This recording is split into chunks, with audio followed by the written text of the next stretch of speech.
Good evening, and welcome back to EnfinityCast. I'm your host, Vesper Thorne.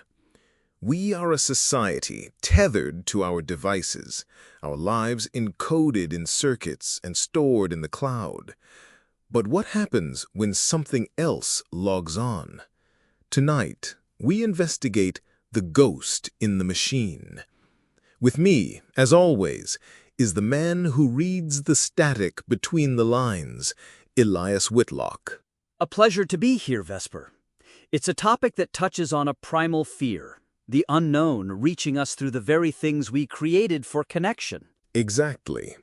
Let's start with the classic phenomenon, the one that arguably started it all, EVP, or electronic voice phenomena.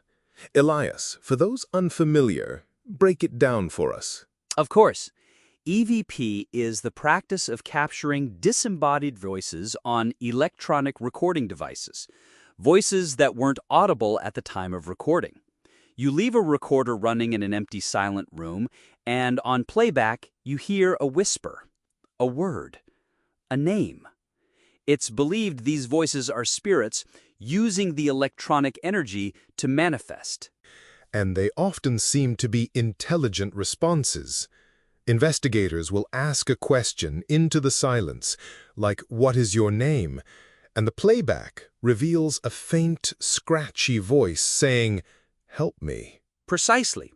The theory is that the white noise, the random audio frequencies, acts as a kind of raw material for spirits to form words. They're borrowing our technology to speak. But that's older tech, tape recorders, radio frequencies. What happens when the ghosts get an upgrade? This leads us to a more modern and, I think, more personal form of digital haunting, phantom phone calls. Yes, the stories are remarkably consistent. A person receives a phone call, often from a loved one who has recently passed away. The caller ID might even show the deceased's name and number. And when they answer, what do they hear? Usually, it's just static. A crackling, watery sound like an immense distance is being crossed.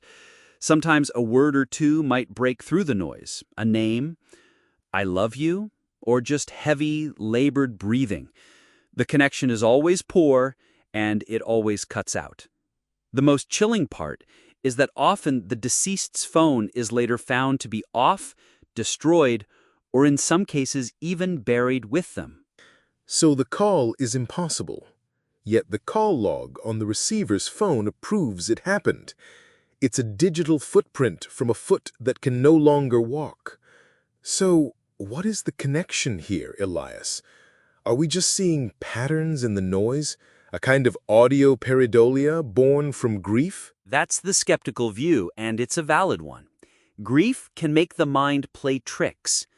But another theory is that our digital network, this invisible global web of signals and data, has become a new kind of spiritual plane, a place where consciousness, freed from the body, can momentarily interact with the physical world through the channels we've built. So our devices aren't haunted.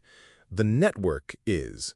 Our phones and laptops are just windows, showing us glimpses of the traffic that's always flowing through the system. Potentially. Think of it as a residual haunting on a technological scale.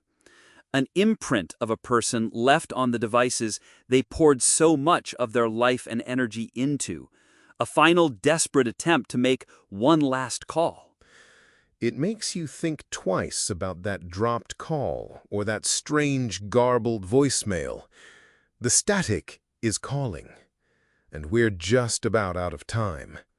That's all for this edition of EnfinityCast. Join us next time when we'll be exploring the unsettling phenomenon of doppelgangers. Until then, listen closely to the silence. You never know who might be trying to get a message through.